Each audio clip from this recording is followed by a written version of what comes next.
Olá, bem-vindos ao canal O Caçador de Curiosidades. Estamos começando o ano de 2025, um feliz ano novo a todos e muito obrigado por participar da nossa comunidade e do nosso canal. Obrigado mesmo de coração.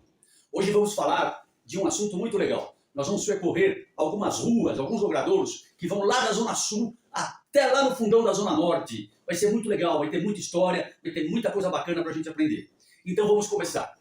A primeira avenida que nós vamos falar é a Avenida 23 de Maio. Eu sei que tem muita gente que já sabe o que é 23 de Maio, mas tem muita gente que não sabe. Então vamos comentar sobre a Avenida 23 de Maio.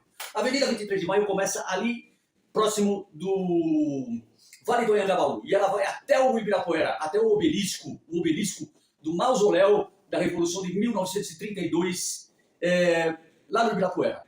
A Avenida 23 de Maio tem esse nome porque em 23 de maio de 1932, São Paulo, revoltado com o governo Getúlio Vargas, que tinha tomado o poder lá em 1930, tomou o poder na mão grande na Revolução de 1930, ele baixou,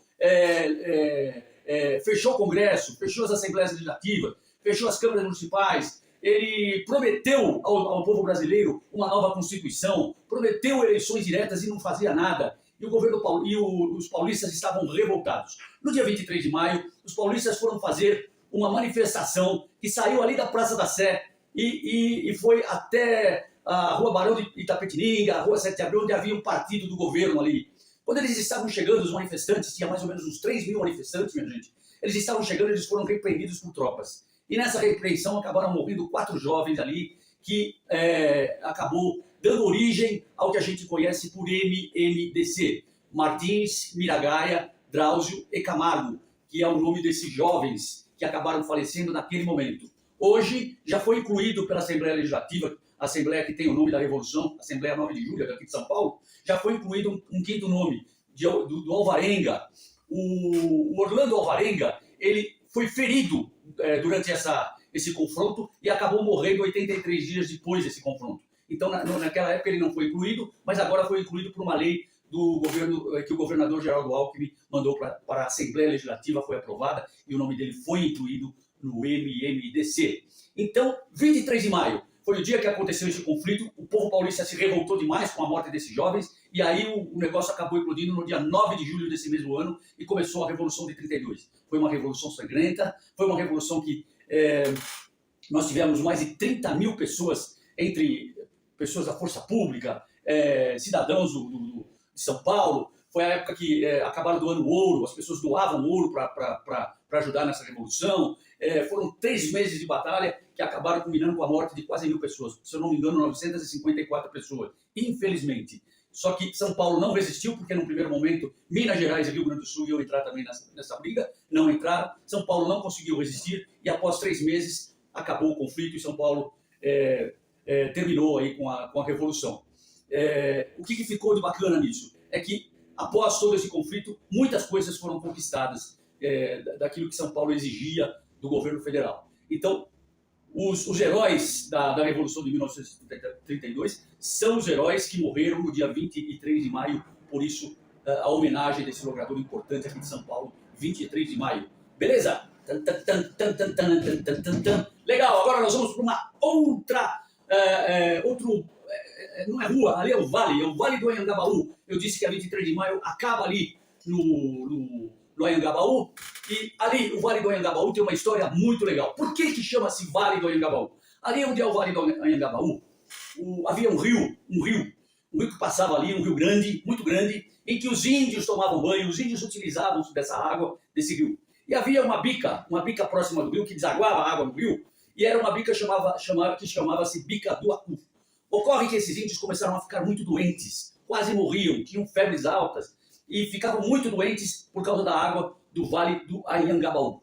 Aí os índios começaram a chamar aquela água de água da maldade, água do diabo, a água que estava matando, que estava fazendo mal para os índios. E o que aconteceu?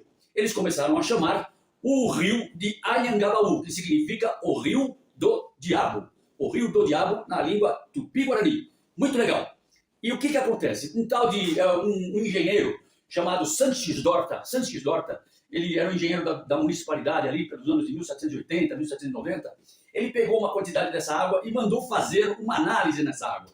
E essa água realmente veio com análise, ele deitou conhecimento em cima dessa análise e mostrou que esta água era uma água muito vitriólica, tinha calcário, era uma água fétida, então tinha vários produtos químicos que acabavam fazendo mal para as pessoas quando elas bebiam. E aí o motivo delas ficarem doentes. E aí o pessoal que residia, que morava ali perto, começou a entender por que aquela água fazia mal para os índios e começaram a explicar. Mas o rio acabou tomando esse nome de Anhangabaú. E de Rio Anhangabaú para Vale do Anhangabaú foi rapidinho. Hoje o Vale do Anhangabaú é um vale bonito, todo reformado, um vale que já teve muitas manifestações importantes e chama-se Vale do Anhangabaú por causa dessa história bonita que a gente acabou de contar. Legal, vamos lá, vamos continuar com mais um logradouro. Seguindo o Vale do Anhangabaú, nós vamos acabar chegando na Rua 20, na Rua Prestes Maia, minha gente. A Rua Prestes Maia, ela é uma continuação e a gente nem imagina quem foi esse Prestes Maia. Eu desde garoto passava na Prestes Maia, mas nunca me liguei. Quando eu fui estudar essas coisas lá desde 1996, quando eu escrevi meu livro Curiosidades, eu fui entender quem era o Prestes Maia. E eu vou falar um pouquinho para vocês desse cara. Ele foi prefeito de São Paulo por duas vezes. Em 1939 até 1945, ele foi colocado pelo interventor Adhemar de Barros na prefeitura de São Paulo na primeira vez, e na segunda ele foi em 1960, foi quando eu nasci, até 1965. Esse cara era um prefeito urbanista inteligentíssimo e ele era fantástico nas coisas que ele queria colocar para São Paulo. E ele criou um projeto chamado Plano de Avenidas. Lá em 1954, esse plano de avenidas começou a ser estudado por ele, e ele nem era prefeito nessa época. Ele já tinha sido prefeito, mas em 54 ele não era prefeito. Mas ele começou a estudar e começou a falar nesse plano de avenidas. O que era isso? Era ligar o centro da cidade à periferia, por intermédio de avenidas que ficassem ao lado dos rios, Rio Tietê e Rio Pinheiros. E é daí que surgem as marginais Tietê e a marginal Pinheiros também. Foi por intermédio do prefeito Prestes Maia que surgiram essas importantes vias de acesso à periferia de São Paulo. Marginal Pinheiros e Marginal Tietê. Foi em 1954 que começou realmente esse projeto, e ele foi prefeito em 60 até 65, deu continuidade nesse projeto e muitas outras coisas que ele fez em São Paulo. Inclusive contam ali, a história conta aí que há pouco tempo, 2 candidatos ao governo de São Paulo foram questionados sobre o plano de avenidas. Um deles já falou, não conheço, do Prestes Maia, né? Não conheço. E o outro acabou mostrando um pouco de conhecimento, e isso deu uma balançada na internet legal. Mas esse plano foi um plano muito importante. Então, Prestes Maia, nunca se esqueçam, foi prefeito de São Paulo, um belo prefeito que contribuiu muito para o nosso país. Vamos para a próxima! Agora a gente vai falar de um logradouro público que para muita gente é simples, mas eu vou fazer um pequeno comentário para vocês. É a Avenida Tiradentes. Seguindo a Prestes Maia, a gente vai chegar na Avenida Tiradentes. Tiradentes todo mundo sabe, né? Lá no final do século XVII houve a Inconfidência Mineira, hoje chama-se Conjuração Mineira, o pessoal mais moderno chama de Conjuração Mineira, onde acabou acontecendo uma tentativa aí de libertação do Brasil na época, e nessa conjuração acabaram enforcando Tiradentes, que virou herói nacional. Então, só uma coisinha que eu vou contar, uma fofoca. Eu tenho visto aí em alguns vídeos, alguns historiadores falando que essa história do Tiradentes é meio... Primeiro que aqueles caras que se reuniram para tentar a libertação não estavam interessados na libertação do Brasil, na independência do Brasil. Estavam interessados em independência de Minas Gerais. Olha só que engraçado. Isso é para a gente pensar um pouquinho na história do Brasil, né? Então, esses historiadores estão falando que, na verdade, eles sustentavam Portugal com o ouro de Minas Gerais. E eles queriam a independência de Minas Gerais. Imagine hoje o Brasil sem Minas Gerais, né? Seria um negócio bastante estranho e complexo. Acontece também que esse pessoal fala, eu vou falar baixinho, hein? Esse pessoal fala que Tiradentes não morreu. É mole um negócio desse? Dizem os historiadores que encontraram num livro de presença, parece que foi na França, no congresso que teve lá, o nome do Tiradentes com a assinatura dele. E aí começaram a ligar as coisas e começaram a dizer o quê? Que toda aquela figura do Tiradentes, parecendo um Jesus, cabelo comprido, barba, toda aquela figura do Tiradentes foi uma criação para criar um herói nacional. E que, na verdade, todos aqueles envolvidos que no primeiro momento foram exilados do Brasil, que depois puderam voltar, e o Tiradentes também foi preso, exilado, voltou e teoricamente foi enforcado e esquartejado, dizem que uma pessoa, um cara, dão até o nome do cara, pessoal, dão até o nome do cara. Dizem que esse cara acabou indo no lugar do Tiradentes, sendo esquartejado, e a família dele ficou muito bem, foi o combinado aí com o governo para que não houvesse aí um levante, para que não houvesse mais e aquilo terminasse. Então, na verdade, dizem que não teria sido o Tiradentes. Todos aqueles envolvidos na conjuração estavam devendo dinheiro para o rei de Portugal, para Portugal. Tinha muitas dívidas com Portugal. Então, o que aconteceu? Tiradentes também, teoricamente. Então, dizem que aconteceu isso, que esse cara entrou no lugar do Tiradentes, acabou morrendo e deixaram a família dele bem, que é o que ele queria. Mas que Tiradentes não teria sido morto. Mas isso é coisa de vídeo, é coisa de... Entra na internet lá, entra lá no IA, na inteligência artificial, vai assistir os vídeos. O pessoal está falando, não vou nem ficar citando nomes aqui, citando. É história que o pessoal está contando. Essas coisas a gente tem que pensar, a gente tem que dar uma estudada e analisar, porque porque isso é muito importante, gente. É muito importante. Legal? Passamos por Tiradentes e agora nós vamos chegar num lugar muito legal, que é a Praça Campos de Bagatelle. Praça Campo de Bagatelle. Praça Campo de Bagatelle. A Praça Campo de Bagatelle fica ali já na entrada de Santana. Campo de Bagatelle foi onde o nosso Santos Dumont botou 14 bis para voar. E foi considerado o primeiro homem que colocou um avião para voar. Existem histórias que foram 2 americanos, mas também falam que os 2 americanos teriam colocado um pouco antes um avião que ficou quase nada no ar, mas que Santos Dumont é que botou um avião para voar mesmo, voou bastante tempo, e o negócio foi legal e ele ficou conhecido no mundo inteiro. E na Praça Campo de Bagatelle, lá na França, ele fazia lá suas apresentações com balões, principalmente com balões. Dizem que o Santos Dumont era muito bom nisso. E aí quando ele colocou o avião, foi um show, foi um negócio maravilhoso, foi muito bacana. Então, gente, é isso aí. Praça Campo de Bagatelle. Chegamos na Praça Campo de Bagatelle e vamos para uma rua maravilhosa que eu vou contar uma história muito legal para vocês. Muito legal, que é a Rua Voluntários da Pátria. Essa rua começa ali próximo da Marginal Tietê, ou na Marginal Tietê, se eu não me engano, ela vai até a Marginal e ela vai até lá em cima na Avenida Santa Inês, lá na Zona Norte. Ela é grande pra caramba, tem mais de 5 quilômetros. Para quem mora naquela região, eu morei ali naquela região por algum tempo, a Voluntários da Pátria, antes de ser Voluntários da Pátria, era conhecida como uma estrada que vai para Bragança. Ela era tão grande e ela ia lá para aquela região que depois ia dar acesso nas estradas lá, era conhecida como estrada para Bragança. E por que ela foi batizada de Voluntários da Pátria? Essa é uma história muito bonita que eu quero contar para vocês, minha gente. Voluntários da Pátria aconteceu durante a Guerra do Paraguai. A Guerra do Paraguai. Em 1865, o Paraguai, janeiro de 1865, o Paraguai toma um navio brasileiro onde estava o presidente da província ali se eu não me engano, era do Mato Grosso, e ele acabou se ferindo, inclusive depois de 1 mês, 2 meses, acabou até falecendo. E o Paraguai tomou esse navio e logo em seguida acabou invadindo o Mato Grosso. Chegou lá com uma tropa enorme, botou todo mundo para correr, matou muita gente e tomou o Mato Grosso.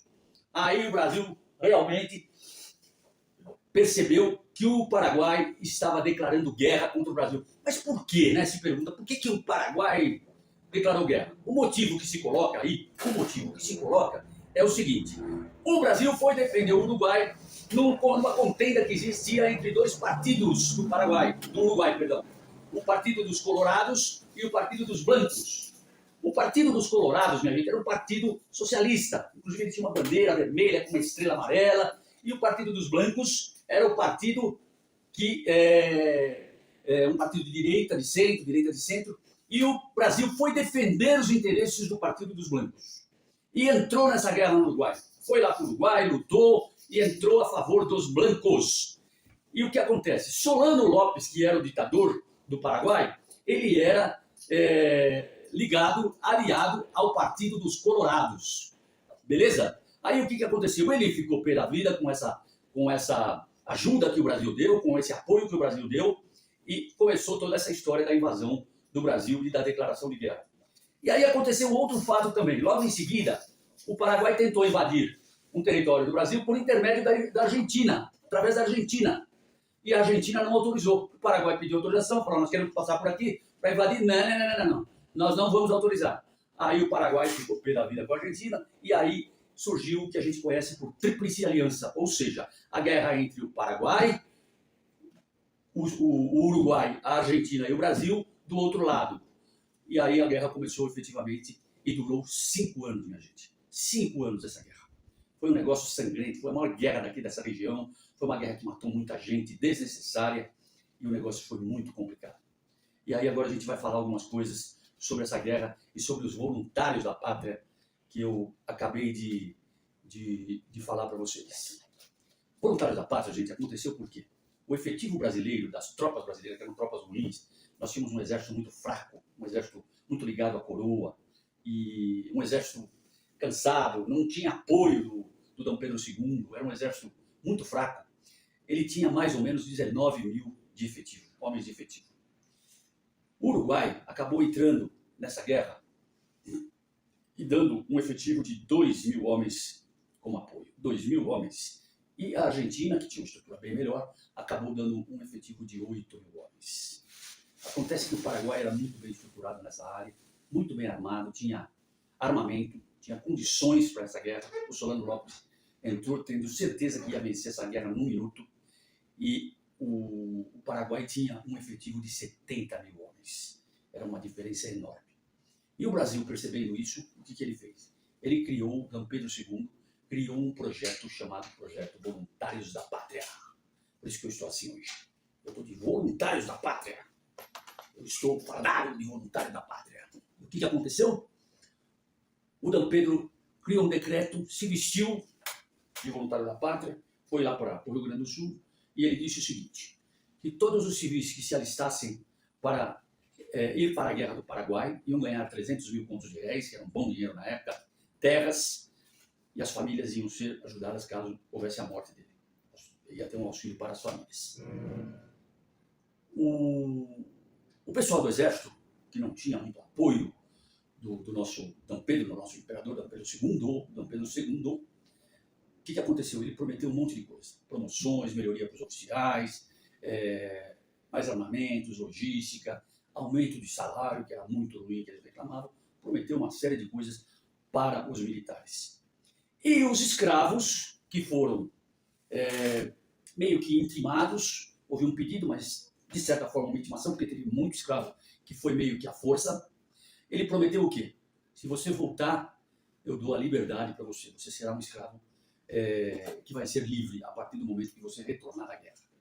E assim aconteceu. Muita gente acabou se alistando, muita gente acabou indo para essa guerra, inclusive os escravos. E é aí que eu quero contar uma história legal. O que aconteceu quando os escravos vão para essa guerra? Vamos nos situar. 1865 até 1870 foi quando terminou a guerra.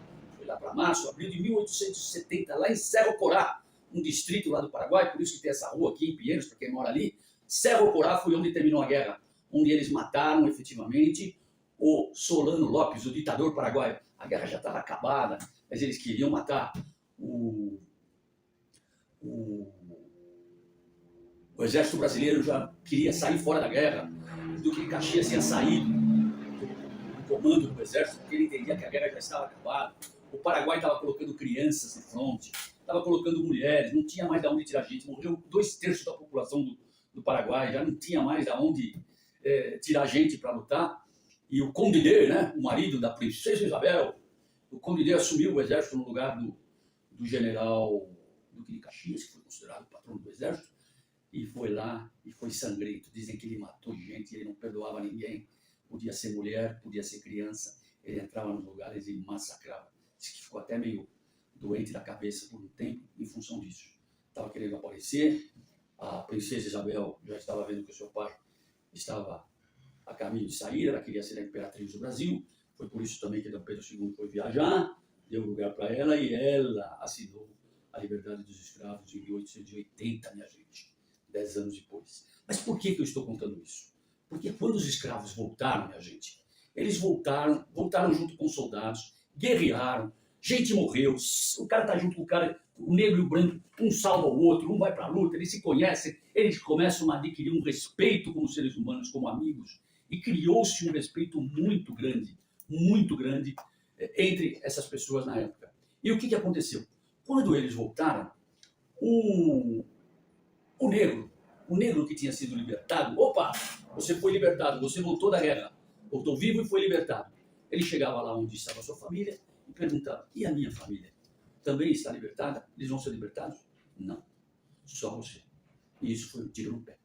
Isso revoltou o pessoal do exército, revoltou aquelas pessoas que tinham lutado junto com os escravos, e isso começou a gerar, e aí é uma conclusão minha, começou a gerar uma insatisfação muito grande contra o D. Pedro II, em função dessas coisas. E conta a história também, minha gente, que o D. Pedro II não ajudou o exército em quase nada. E vocês imaginem que em 1870, esses caras que foram para a guerra, esses militares, eles eram capitães, eram majores, eram coronel, general, mas tinha muita oficialidade, que lá em 1889, República, Proclamação da República, esses caras estavam todos lá em cima, coronéis e tudo mais. Então aí você começa a entender o que aconteceu nesse processo. Então, esse negócio de libertação dos escravos, Princesa Isabel, quando era garoto, ai, ela é uma rainha, ela é linda, ela é maravilhosa, ela libertou os escravos. Gente, a gente precisa começar a pensar nas coisas. Esse tal do Conde de que era o marido dela, eles estavam atrás, era de poder, de assumir o Brasilzão e de continuar no poder. Diz que massacrou muita gente, matou crianças no Paraguai, matou mulheres. Olha, foi um negócio sangrento, sangrento. E o Brasil também perdeu muita, mas muita gente, morreu muita gente nessa guerra. E a última coisa que eu quero contar para acabar, essa é uma coisa minha de coração. Meu pai, quando veio para São Paulo, ele veio do interior, e ele foi morar numa pensão, numa rua lá no Cambuci, na Moca. Foi onde ele conheceu minha mama, Dona Nadir. Começaram a namorar, ele estudava com o senhor Constantino, e estudaram com o senhor Constantino, e conheceu minha mama Nadir. E ele morava numa rua chamada Ana Nery, ali na Moca, ali no Cambuci. Essa rua chamava-se Ana Nery. E quem foi essa rua Ana Nery? Ana Nery foi a mãe de 3 caras que foram voluntários da pátria. Dentre eles, eram filhos da Ana Nery, e dentre eles tinha um médico. A Ana Nery era casada com um capitão. E a Ana Nery foi lá para a Estrada das Lágrimas chorar lá junto com os filhos, lá embaixo da árvore, e foi com os filhos para a guerra. E ela foi para a guerra ajudar nos bancos de sangue. Atuou como enfermeira, ficou lá nos bancos de sangue ajudando para salvar vidas, aqueles feridos que vinham da guerra, e ela começou a ajudar. E conta a história que a mulher foi além. Ela foi por fronte, ela foi onde o negócio estava pegando e começou a ajudar como enfermeira essas pessoas feridas, esses soldados feridos. Tanto os soldados do exército, efetivamente, como os voluntários da pátria. E os filhos dela participaram de tudo isso e ela foi junto com os filhos. E, portanto, ela é considerada aqui no Brasil a primeira enfermeira do Brasil. Ela é homenageada em vários lugares. Ana Nery, vai aparecer a foto da Ana Nery em homenagem a ela. E Ana Nery, por favor, um beijo para você. E você, no mundo inteiro, você disputa com uma outra mulher que foi considerada a primeira enfermeira mundialmente. E, se eu não me engano, a Ana Nery, tem lugares aí que dizem que ela é não só brasileira, mas vai além disso. Tá? A gente não pode esquecer. Então, essa mulher maravilhosa, ela tem que ser sempre lembrada como a primeira enfermeira do Brasil. É mais um louvor que homenageia essa mulher tão importante. Beleza, pessoal? Então, por hoje é só. O negócio é o seguinte, eu queria falar para vocês, não se esquecerem de dar o like aqui, de se inscrever no canal para ajudar a gente, para motivar o Marcelão, para que a gente continue fazendo vídeos, para que a gente continue trazendo coisas legais. E eu queria dizer, se inscreva, hein? Se inscreva. E venha assistir o próximo vídeo. O próximo vídeo, nós vamos falar de marcas, de empresas. Ó, essa daqui é a empresa de roupa, agora me fugiu o nome. Aramis. Esse é colete, isso aqui, né? Esse colete eu comprei e ganhei da minha querida esposa, da minha amada Helena de Campos, a minha amada Marquesa de Santos, Helena maravilhosa, da minha esposa linda que eu amo. Ela me deu isso aqui de presente. Essa jaqueta é da Aramis. Aramis, pessoal, eu fui verificar, ele foi um dos mosqueteiros. Era o bonitão dos mosqueteiros, que a mulherada ficava doida com ele. E é por isso que a Aramis colocou o nome lá da loja de Aramis. E no próximo vídeo, o Marcelão vai contar para vocês de várias lojas, vários produtos, que tem nomes super interessantes e a gente vai se divertir aqui no canal. Legal? Você, se espirrar, saúde, vamos à luta, filhos da pátria! Abraço para vocês, muito obrigado!